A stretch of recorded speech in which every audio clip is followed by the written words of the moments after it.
Hello, everyone. Welcome to yet another Win TV.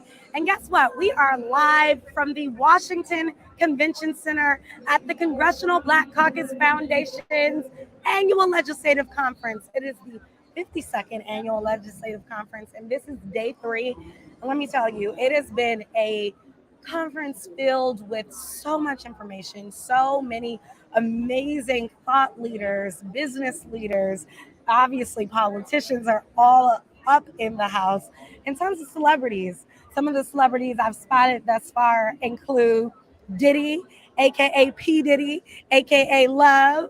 And I've also seen Quavo. I hear Taraji P. Henson is in the building. We might even try to get a little exclusive with her. We'll see. We'll see how it goes. But you can't stop the DC love. So either way, if she comes in the room, we'll have to show her some DC love. Anyway, we have a great, amazing show. But as we always do, we start with the paper. And I don't even know if I said my name. Again, I am WI Managing Editor Micha Green. So I'm super, super excited that our baby was born yet another another week. Our edition is out, and of course, again, it is here at the Washington Informer booth.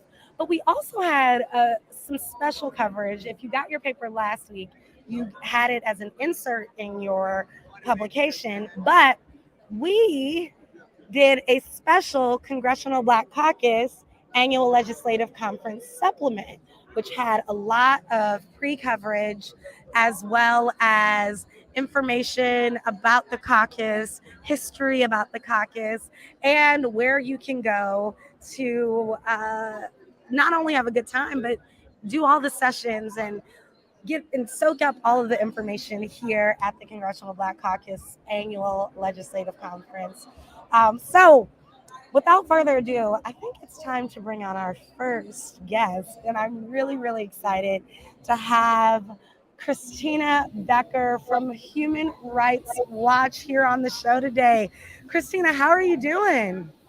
I'm doing well, thank you. Thank you for having me on. So, okay, now I have to admit to you, for whatever reason, I think it's because I have in my microphone, I can't hear you. So I'm going to unplug it so that I can actually have this conversation. And fingers crossed, you all don't hear too much of the background music that I'm jamming to.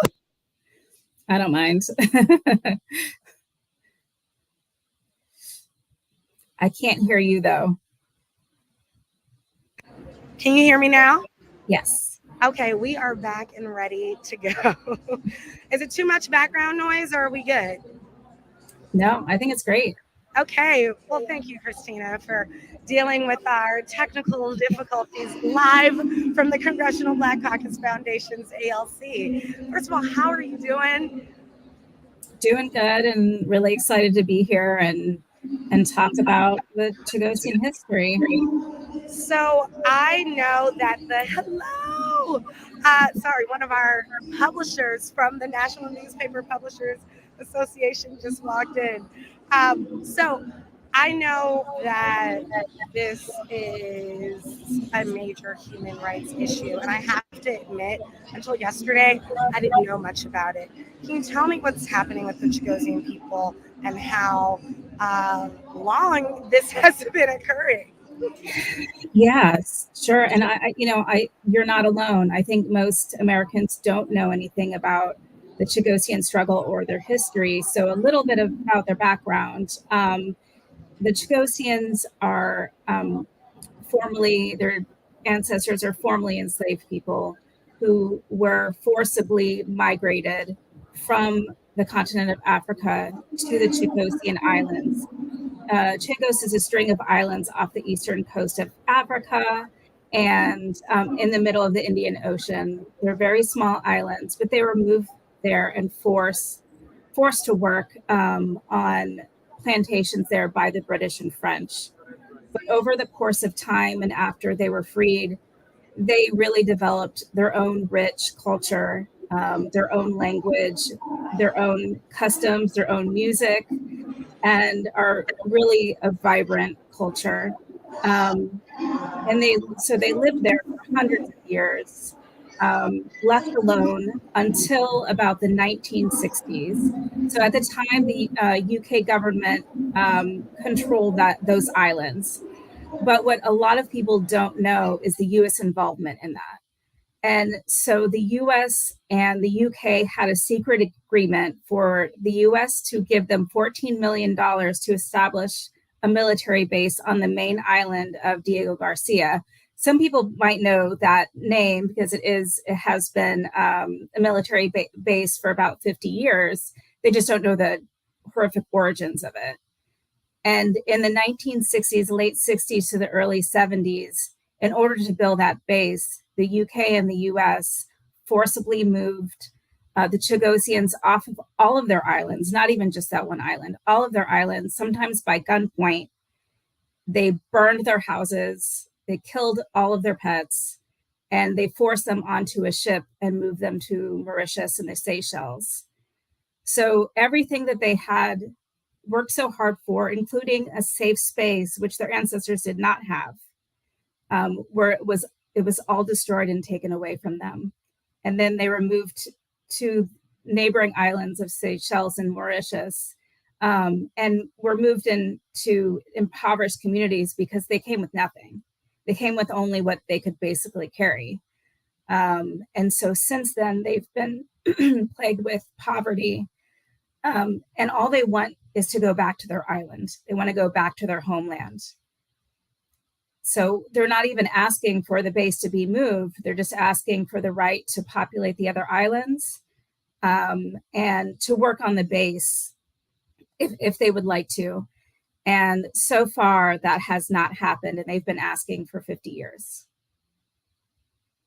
That history is not only tragic, it is horrifying. And I thank you, Cristina, and the entire Human Rights Watch team for bringing this history to our purview, and really to say, hey, wake up, folks, this is happening. Before we get into what's happening this coming week, tell us what we can do not only as Washingtonians, but we have folks looking at our show from all over the world. How can we tap into supporting this cause? So I think a couple ways. One, you can go to our website. You can look at, there was a report released in February that talks about the history of the Chagosians and their forced move by the UK and the US, and their fight for reparations. So you could read the report. There's also video that goes along with it that gives a good overview and follows some Chagosians and where they are now. You can also go to honestly write to your Congress people and ask for them to call for a hearing. The Chagosians would like a congressional hearing so that the public can become aware and educated of their plight right now, and their requests from the US and UK governments for reparations. And I know, first of all, and let me tell everybody who's tuning in, because this is my rule, sharing is caring, and this information is so incredibly important. This is, again, a human rights issue. These are our brothers and sisters, our siblings abroad who we need to support. So thank you again, Cristina. I'm sharing this stream as well. So again, I can practice what I preach, everybody. Again, sharing is caring. Tell us what's happening, first of all, about this book and what's happening this coming Wednesday. Sure. Well, so what's happening right now, what is current, is that the UK and the US are in negotiations and talks with the Chagosian people about returning to their homeland and about what that would look like, because they're asking for money to reestablish some infrastructure. So if they do, and hopefully when they do return home, that they will have something to go back to. And quite frankly, it's the least that these governments can do, because they will never be able to wholly restore them, but they can at least do the right thing right now. Yeah. And so one of the Chagosian activists, Olivier Bonco, is coming to DC next week and will be meeting with congressional members to talk about how they can be helpful in their struggle and their request for reparations. But what the community can come to is a Busboys and Poets event. It's the 14th and B Street location on September 27th at 6 p.m. Olivier Bonco will be there. And also Philippe Sands, who wrote a book about these negotiations and the history of, who's also involved, and the history of the Chagosians and where they are now. So he's sort of front and center on the negotiations and will be able to divulge what he can at the moment. But we'll be talking about his book, and Olivier will be talking about his family and their request to return home. And there will be a Q&A session at the end so that the community can get involved in the conversation as well. That sounds so incredibly exciting, Cristina. First of all, I Googled Olivier, guys. You want to get some FaceTime with this activist, this strong, outspoken, powerful advocate. And Philippe Sands also seems like somebody that we should know and get to hear a little bit of his writing process. And so I, again, thank you, Cristina, for ensuring that this information is out for the community to know about, and also for organizing this event at Busboys and Poets. Thank you, thank you, thank you. Thank you. And so, well, I was going to say, is there anything else that you'd like to share, either about HRW or the upcoming event for our viewers before we go? Sure. So HRW is really putting the Chagosians front and center, and their cause front and center. So we're just in the background hosting and moving the event along and facilitating all of the questions. But we really want Mr. Banco to be, in the spotlight. But Chagos is really part of our larger reparations work at HRW. So we're working in different locations federally, but also in Tulsa, supporting a lawsuit that was filed by the Tulsa race massacre survivors. It's going through the courts now. We're trying to bring it into the light as much as possible, trying to get support for that. But we plan on expanding our reparations work even more over the next year. And we're really excited to meet new partners and get more support. Awesome, awesome. We're live. We got Mr. Industrial Bank here. Oh, excuse me, United Bank. Let me get it right. Jeffrey Banks. I do want you to come and say hi as we're on. But first, Cristina, thank you so much for having us, for being here with us today. Again, September 27th, Wednesday, 6 p.m. 6 p.m.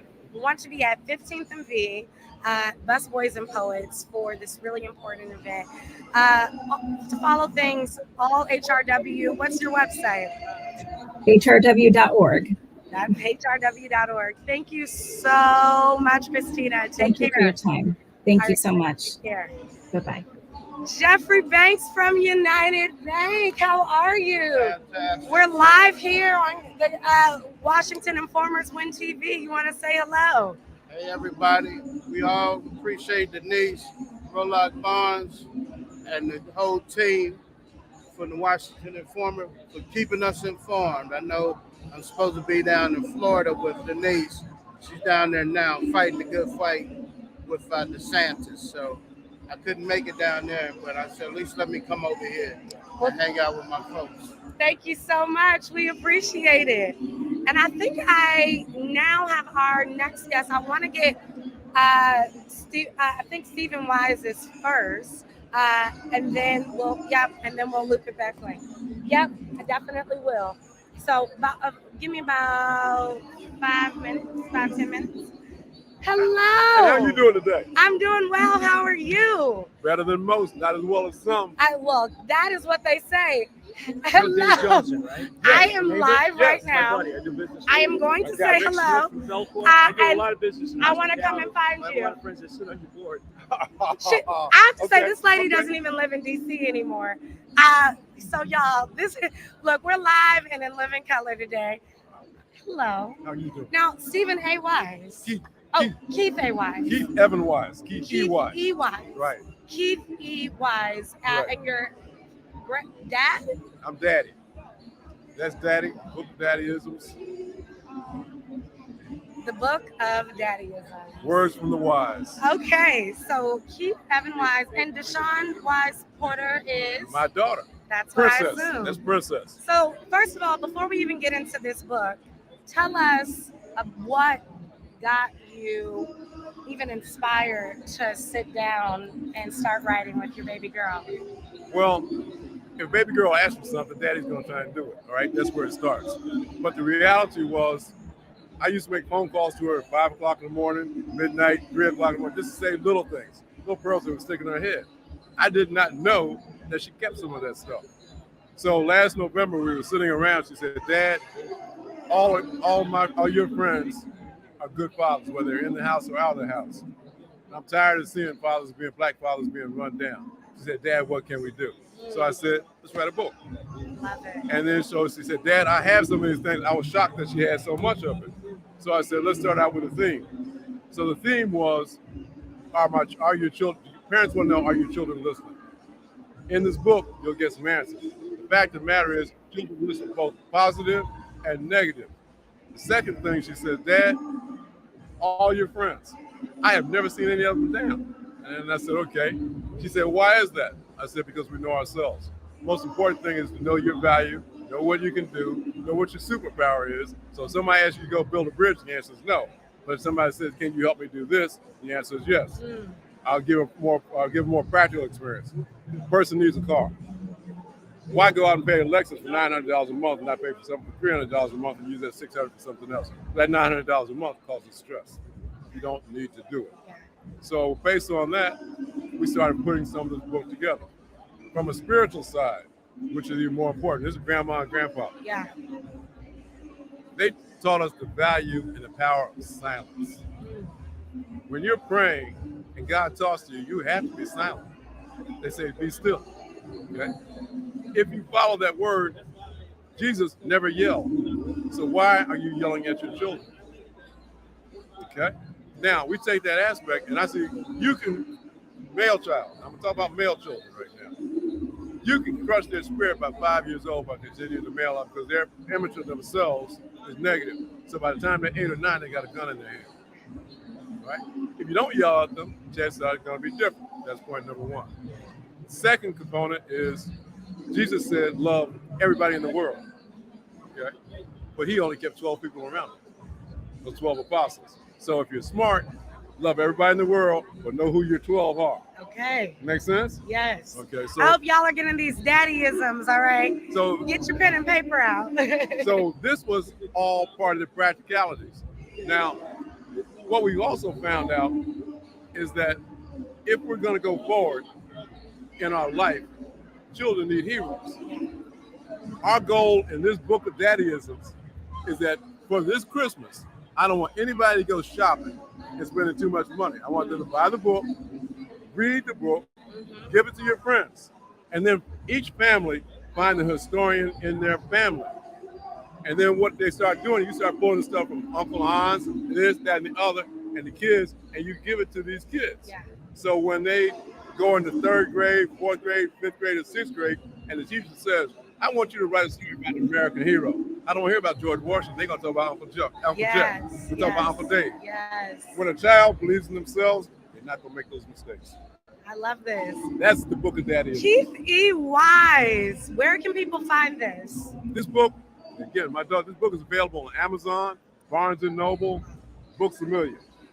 Awesome. And of course, can people purchase today here in the exhibit hall live at the Congressional? I will sign the books. I am here. I'll sign the books, and the answer is yes. But I ask you if you're going to buy a book from me, Yes. You make that promise to buy 5 other books and give that as Christmas presents. Yes. Do not go and spend $5,000. Do this because what it is it's going to make the family come back together because they're going to start talking about themselves. I absolutely agree. The Book of Daddyisms, as somebody who can just kind of spit off my daddyisms, I know I have to get this book. And I think this is a book really important for Black families. So thank you, Keith E. Wise. You got to tell the humans out here who your ancestor is. Okay. Mom and Pop. Mom was all about 5 feet. She was from Kansas. When you think about Dorothy from Tornado, she's all about 5 feet tall. So I'm 6'3". But Pop was a Tuskegee Airman. Shot down over the Pulaski oil fields. I have heroes in my life. But what made my father a hero is he never yelled. My mother never yelled. That self-discipline that you find from science is critical. Thank you so much, Mr. Wise. Again, Keith Evan Wise, his daughter, Deshaun Wise Porter, gave us the Book of Daddyisms. You can pick up Amazon, Books A Million, Barnes & Noble, or come here today at the Congressional Black Caucus Foundation's annual legislative conference. Thank you and have a And thank you. Thank you. All right, do it for your family. Yes. All right, y'all, we're moving right along. There's literally a line of guests waiting to be here on the show. And I was hoping if you can see him again, the Melanin Con guy. Oh, here he is. I'd love to have him on too. So just let him know. Okay. Okay. Perfect. Yes. Hey, beautiful. This is Kayla, everybody. Hi, y'all. Kayla, thank you so much for being on the show today. Yes. So first of all, tell the folks what you do for work, and then we'll get into the fact that you're a Joy Awardee. Yes, I am. So I am a somatic movement healer. I am a certified optimal breath worker. I am a gyrokinesis and gyrotonic instructor. And y'all probably like, what are these words? So in essence, it's a holistic wellness practice that I have. I founded my practice maybe 8 years ago.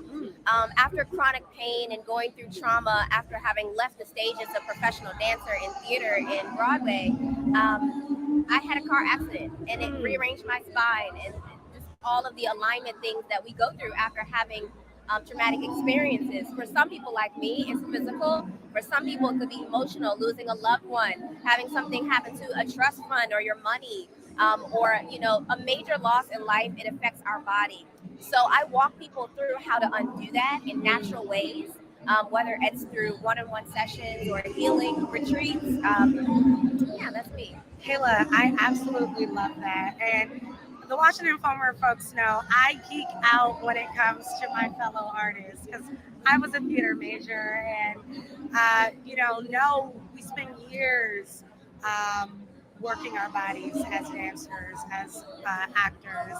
And even before that traumatic car accident, I know just that wear and tear on your body had to be something that you at least noted. What can we do? What are some simple things we can do, no matter what the wear and tear on our body is, to be mindful of our health and try to get it into a healthier place? Absolutely. Well, the number one thing I always tell people is get help. If you feel like you cannot do it on your own, you don't have the information, you don't have the tools, ask, see if you can get help. The second thing is your breath. Just simply connecting to your breath. You can set a timer for 15 minutes to 30 minutes if you like, and just going into deep breathing, put on some calming music, and just check to make sure you are breathing. A lot of us are not breathing. We're holding memories in our body, or our shoulders may be up here, or we're texting and our necks are like this. All of that is cutting off circulation to our breath, and the tension that we're holding is because we're disconnected to it. After that, I would say just find ways to reflect, whether that's journaling, writing, creating art, make a vision board. And then the last thing, which I think will bring us to why I'm here talking to you about joy, is find ways to have radical joy. Have a great time. Do something that's an outlet that makes you feel alive. And, it's even better when you bring people into it too. So that's a perfect transition. So thank you, Kayla. Y'all see she's a professional.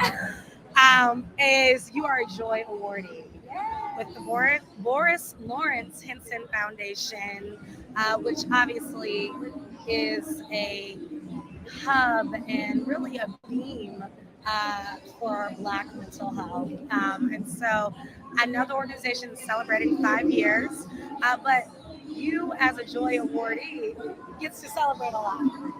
And so tell us a little bit about what this Joy Awardee honor is, as well as how you get to spread joy and help the organization do so as well. Yes. So Taraji was and has been passionate about mental health and wellness for as long as I can remember. She's always been transparent and real. So she wanted to award 10 practitioners. I have 10 practitioners who are doing the work, who are real about it, who are making it accessible to Black people in the trenches, and just amplify our practice and give us resources, and also say, hey, we see you. We thank you for your work. Please continue to do that. So the foundation has been in existence for 5 years. They have wellness pods that they set up at HBCUs. They do events. They partner in the community. They go out wherever. And I actually didn't even know about her foundation until last year. No way. I'm not one of those major influencers. I don't have a big following. I just do the work. So when I found out, I said, I just want to get connected and see what can come of this.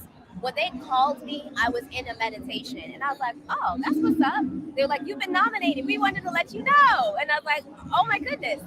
I didn't even know there was $10,000 attached to the award. I was just so grateful to be recognized. Wow. When I received the award and I realized I was going to win $10,000, my jaw dropped. So again, I'm grateful. Yeah. I'm super grateful. We have therapists, we have counselors, and then we have what I'm known as an integrative wellness practitioner. So my focus is the breath work. We also have a sound bowl healer that's in there. And even today, I am advocating for the foundation and everything that they're doing and telling everybody, check us out, y'all. Well, Kayla, you have been such a joy to have on the show. You exude positive energy in so many different ways. And so I'm thankful to have met you. How can we tap into this important mission? Absolutely. Well, you can go online to BorisLHensonFoundation.org. We're on all the social media platforms. Follow us and find out how you can host the Joy Joint. As for me, I am one of the listed practitioners on the resource list. So you can find the Beebody Marketplace. That's my business. Or you can follow me at BEEBOTI.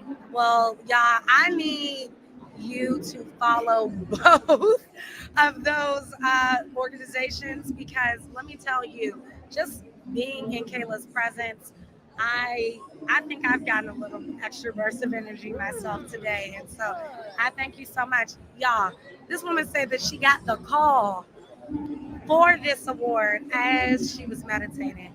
If that's not a testimony, I don't know what it is. Thank you so much, Kayla. Really appreciate you. Take care. And come back and see us. Will do. Please do. Will do. Okay, great. All righty. Okay, sorry. We're just Councilman Ed Pollard, Houston, Texas. Thank you so much for being with us, Councilman Pollard. Thank you. Oh my goodness, what an honor, y'all. This is what happens when you are live from the Congressional Black Caucus Foundation's annual legislative conference. Councilman Ed Yes. Pollard, Thank you for having me. thank you for being here. Yeah, just grabbed me right off the showroom floor. Now Oh I'm my sitting goodness. here. I got the bright lights on me. This is incredible. Well, look, you look show ready. Let me tell you that. Thank you. Thank you for being here. First of all, how are you enjoying your 52nd annual Congressional Black Caucus Foundation ALC? Yeah, ALC always does a great job of bringing out a lot of vendors, a lot of political and influential people to collaborate, figure out what's the agenda for the Black community, how can we work together, what are we doing in our different spaces and cities to benefit the quality of life for Black America, and find ways to push that agenda forward. So it's great. And plus the parties are pretty cool too. You look, I love to party in Houston, I Yeah. gotta say, but it's nothing like partying in DC for CBC weekend. This is like Black professional spring break Exactly. with an agenda, with some substance, with some beautiful smiles. So it's a good space. Well, thank you for Yeah. being here. Now I gotta ask you this. What are some of the issues in your district that you want to hear addressed at the conference? Well, we always want to talk about Black businesses. How can more minority contractors and vendors have a space within city and state government when it comes to contract opportunities with procurement? What are we doing to engage our communities, engaging small businesses to get a piece of the pie, a fair piece of the pie? We don't have a lot of representation from Black business and government spaces, and it's a lot of money there. It's a lot of money that we need to touch. So I'm really listening to how the Congressional Black Caucus and other members are working to lift up Black businesses. Because when you lift up Black businesses, you lift up the Black community. You lift up the Black community, you lift up the Black family. And so that's what it's all about. Well, you're spot on. I have to say, go to WashingtonInformer.com because today we have an article about the fact that Congressman Horsford, the chair of the Congressional Black Caucus, as well as Isabella Casillas Guzman, who is the administrator for the Small Business Administration, made a huge announcement about how the CBC and SBA are working together to address getting more resources in general for minority-owned businesses, but particularly Black-owned businesses. And I gotta shout her out. She's getting social media and producing the show right now. But Houston Forward Times and Houston Style Magazine and Black Press USA correspondent, Totally Randy, asked a really, really great question. So make sure you go and look at her coverage as well about that. She's looking out for a shout. Yes, yes. So I have to ask you, this is the Washington Informer. How do you love DC? I love DC. It's one of my most favorite cities in the country. When you think about the politics, the history, the architecture, the views, the seasons, the people, any opportunity I get to come to DC, I take. Yeah. And there's no other better week than CBC. Not at all. You know, I have to say that there's so many opportunities for Houston and the district's Black communities to work together. They're both booming Black cities. Mm-hmm. What are some ideas? And I don't want you to put you on the spot, y'all. Really, Councilman Pollard literally walked in, said hello to Totally Randy, and he's on the show. But are there any ways that we can collaborate? Any ideas that you might have to allow DC's Black community and Houston's Black community to come together? Well, I think it starts with the leadership. We have two vibrant cities with two Black mayors. It starts there, and them being able to have a relationship to where we can communicate better. I know a few former Black council members from DC, and I try to stay in touch with them on ideas and things that they're doing because our communities are connected. We may not be in the same cities, but we're facing the same issues. And so it's good for us to understand what is working for you all and what is not working, and we can do the same. And it takes spaces like this at CBC where we get an opportunity to run into people at the spur of the moment, have these dialogues, exchange contact information, and hopefully it's more than just a social experience, but also to follow up and get some real things accomplished. I know that you have a lot going on.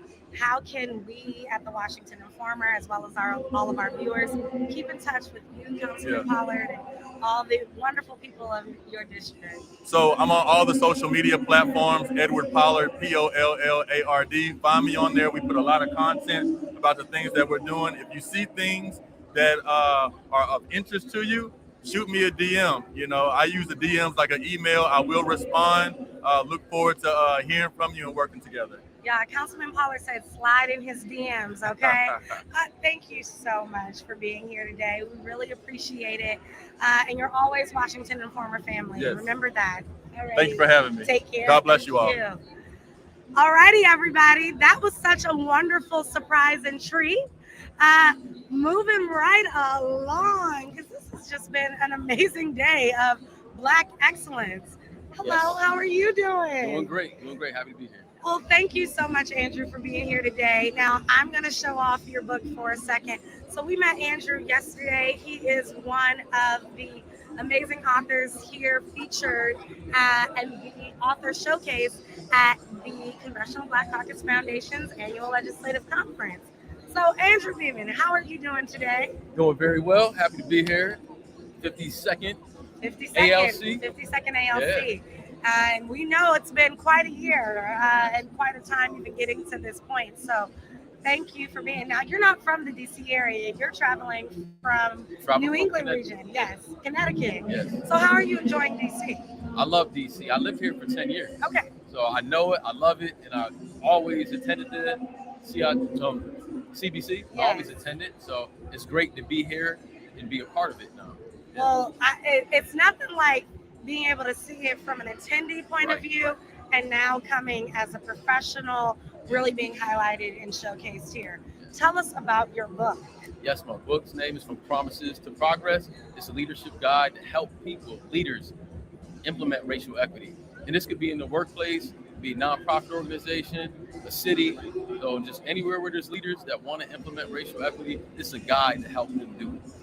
Yeah. What was the impetus for Yeah. you to write this book? Because I'm hearing it being like, Andrew might have had some experiences.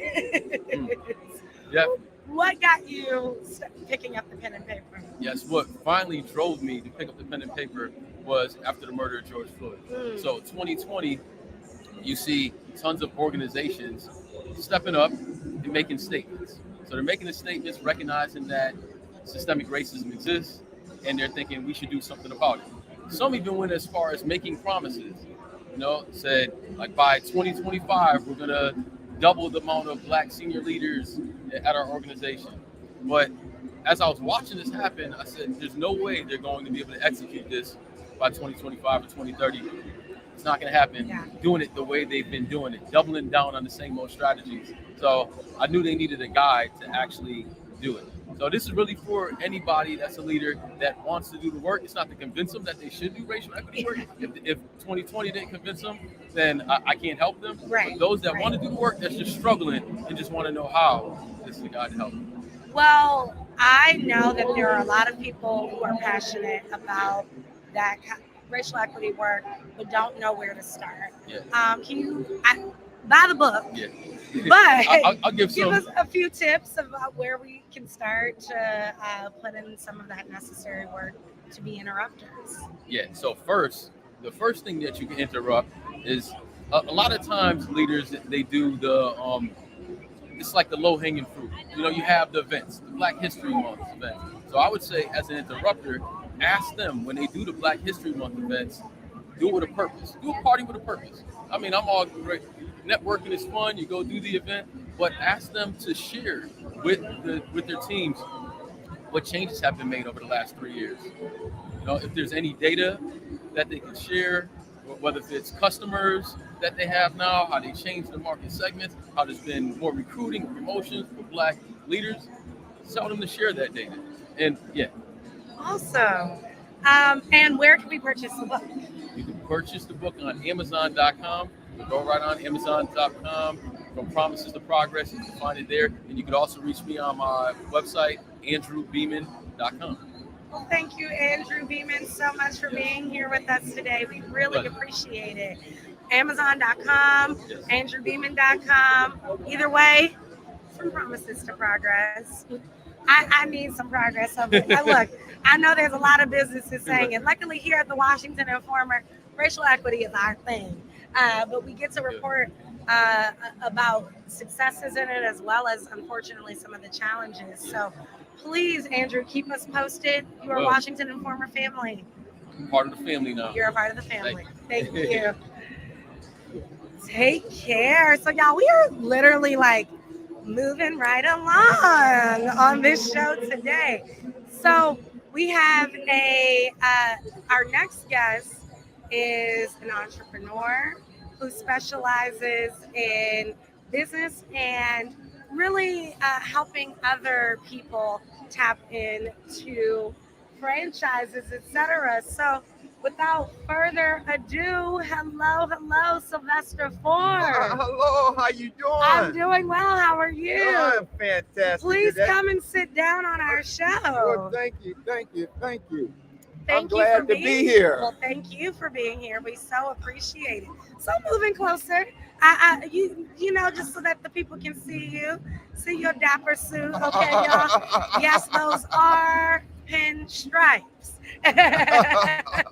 Here, we'll get a light on it. There we go. Miss Micah, I'm glad to be here. Well, thank you for being here. And to see, being here at the annual legislative conference for the Congressional Caucus, it's a wonderful thing. Just seeing all the African American businesses that are here, and also the opportunities that have been offered to them. Absolutely. So you are a man with a plan, it sounds like, and also offering opportunities to other people. Yes. Is that why you decided to come here? Yes. Two reasons. Number one, I'm a member of the Atlanta Black Chamber out of Atlanta, Georgia. I am on the board of our policy making division called Advancing Black Business. Okay. And the way we advance Black business, it's something you just can't legislate. You just got to make happen. And that's what we do in our business that I am in, which is the franchise industry. And I know out there, many of you are saying, the franchise industry and Black folks, how does that correlate? Right. And the thing is, I'm sharing with people, this is the golden age of franchising opportunities for Black Americans. Number one, diversity is something that many of the franchisers are seeking.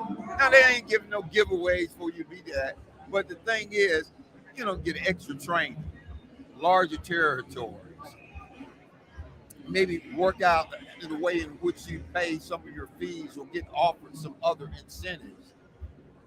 Those are great things that, being that we're in a situation as far as across the nation where just things that are dedicated saying we're going to do this just for Black people, that's becoming something you can't do. But there are other things you can do for economically deprived communities, as far as that you can offer to other people also without it being race-based. But we got to sometimes read between the lines. But franchising offers the opportunity as far as for people who are being downsized. I talked to some people, I'm working with some people now, been downsized 2 or 3 times. After a while, you get tired of getting downsized. And because you still have, you're moving your 401k here to there. Well, we help you move that 401k into your own business and to buy a franchise. Wow. That's just one of the things we help you with. Being there over, I guess, 3,000 different franchises and 300 different industries. We can help people find a good franchise that is a good franchise for them, because what's good for them might not be good for their name. Certainly. So that's what we do. Also, we help companies that have great business models. And there's a lot of Black companies that have fantastic business models, but don't have all the capital to grow their business. And that's what we do. We help them grow their business. Well, thank you so much again for the passion that you have behind it, for waking people up to the opportunities they have, and then sharing it with us here at the Washington Informer. How can people keep in touch with you, Mr. Ford? The name of our company is Black Label Franchise. And just go to the web, www.blacklabelfranchise.com. I'm Sylvester Ford. www.blacklabelfranchise.com. You can go to my website and leave a message, or you can go to LinkedIn and just look up Sylvester Ford and send me a message or ask me to accept you as a friend. Thank you. Perfect. Well, look, I know that y'all want to learn how you can get your money in the right place, where to invest. It sounds like Mr. Ford has a plan for you to look into franchise opportunities. Thank you so much. Really appreciate it. Thank you, Micha. And remember, we're in hot Atlanta. Atlanta. Yes, but look out for some coverage, maybe some ads, maybe some anything in the Washington Informer, as well as all throughout Black Press. That's USA. right. That's right. Yes. That's right. Chocolate City is something we cannot forget or overlook. No, it is chocolate. You hear James Brown is in the background. It's Chocolate City. Okay. Thank you, Micha. Thank you, Mr. Ford. Really appreciate it. And we'll be talking to you soon. All righty.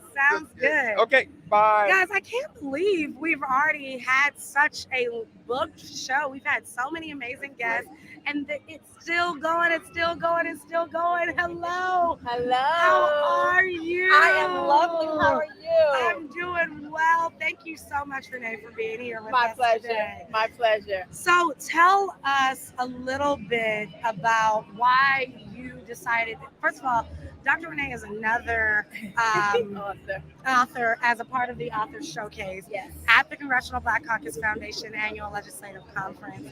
And so many different people we've talked to have reasoning behind coming to the CBC Yes. to share their work. How about you? I am a retired educator from Baltimore City. All right, And- Baltimore And City. this is my year where I'm living my life. I've written books about wellness, inspiration, and so on. But my baby, my manifesto, is this book right here, where it kind of journal. I for the last couple years of teaching, I was just going through. It was stressful. It was overwhelming. And I just started journaling different strategies. And just, I'm a yogi, so I do yoga. But in addition to yoga, meditation, mindfulness, breathing, all those things, I just incorporated them into my day to help ease the pain of stress and all the overwhelm that was going on during that time. And I wrote it all in this book, different steps that people can take to be well. And I want well to be a norm so that we don't have to, fall out or have a problem or get sick. Let us be well every day. So if we practice these tips and strategies, you can be well every day. So first of all, yes, yes, and more yes. Yes, ma'am. I know as a former educator, well, you're not, former educator doesn't Never. begin. No, doesn't. As an educator, retired educator, Yes. you ran into all sorts of people with different health challenges. Always. But I know as an educator, Yes. not currently teaching though, Yes. that it also is a wear and tear on the mind. Always. Yeah. And you meet people who are also experiencing that. Yeah. How does the work that you do address the overall wellness? Yes. Well, the work I do is starts with the mind. I think every place that we are in life, your mind was there first. And that was a quote from a great friend of mine who said that. Because it's true. If we think that we're not going to do well, we think we're not going to be successful, we think that we're going to have a bad day, then we will probably have a bad day. So I think that if we would work on just in the morning, during the day, finding check-ins with ourselves every day. Sometimes we work, and we don't give a chance to breathe or get water or just take a moment of meditation. Even if you're just pausing in the bathroom when you go to the bathroom, right? Sometimes we go to the bathroom, we're still on our phones working. Yeah. But we could just pause, find those intentional pauses through the day that helps our mindset. And then breath. Breath is so important. I know we have the wonderful gift of breathing, but we got to breathe deeply, deep, so deep that our toes crinkle and our top of our head gets fuzzy, so that we can have that fresh oxygen, so we can be clear about our whatever we want to do that day, and we can release that stuff from yesterday. Because we carry a lot of stuff from years on, and then we don't realize, like, why am I ill? Because we just aren't releasing enough. So, yes. And that's so funny because you talk about that years of things Years. Oh, man.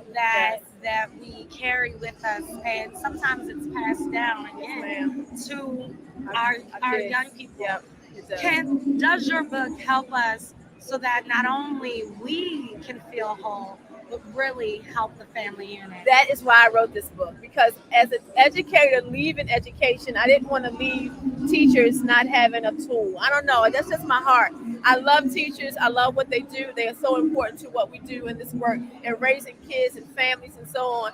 I wanted teachers to have this tool to help them have good days, have de-stress after that day is over. I wanted teachers to have this book so that they can then share it with the kids. When I was in the classroom, we used to take breath breaks and we used to stretch our bodies so that we wouldn't carry that stress around.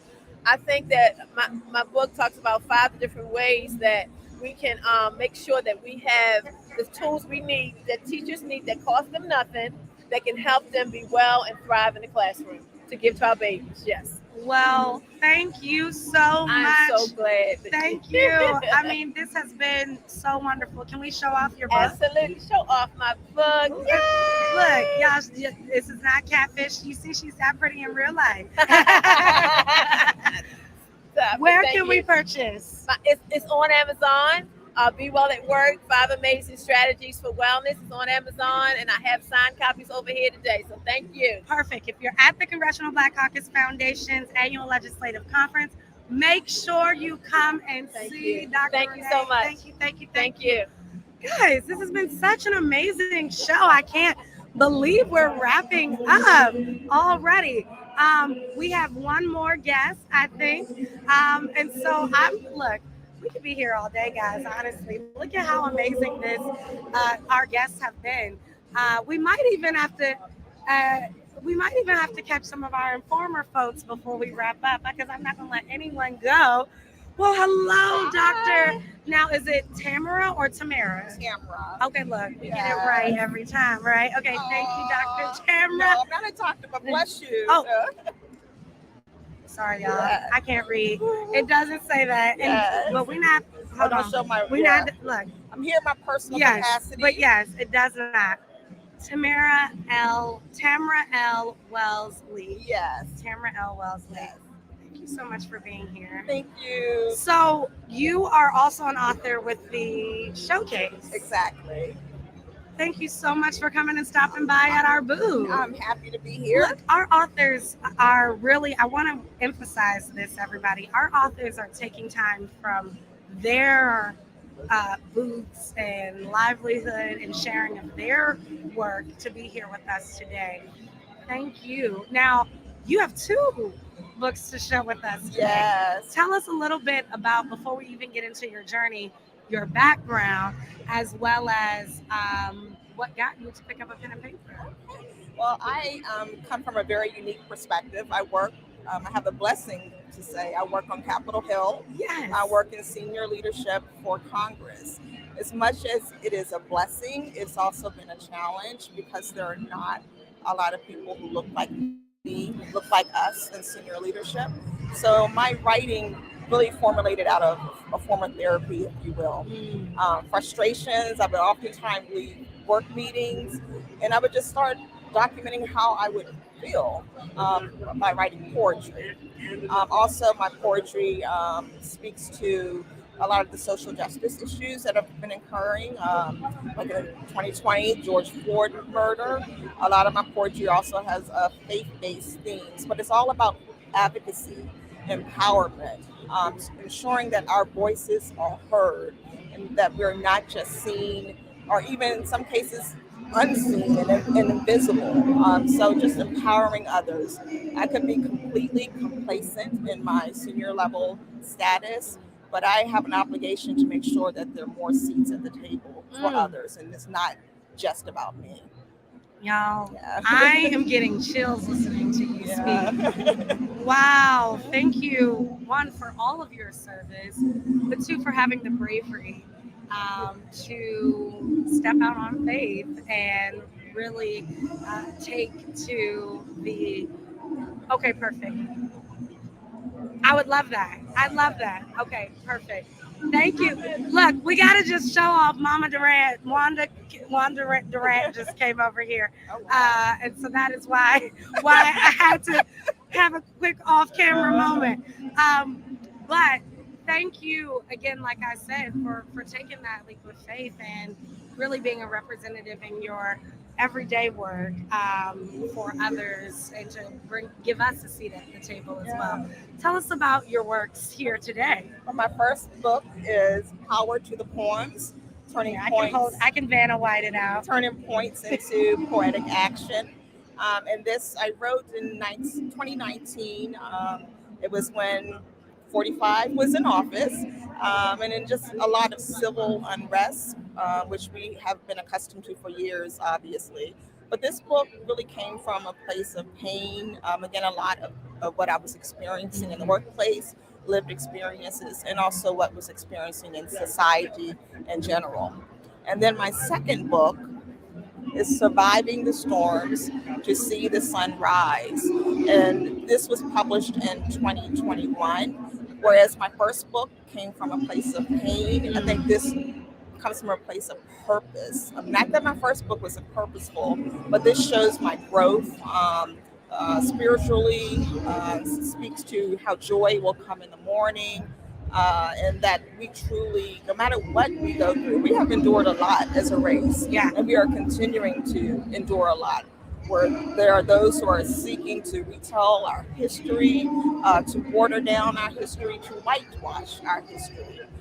So we need to continue to stand strong and firm in who we are and whose we are. Who we are and whose we are.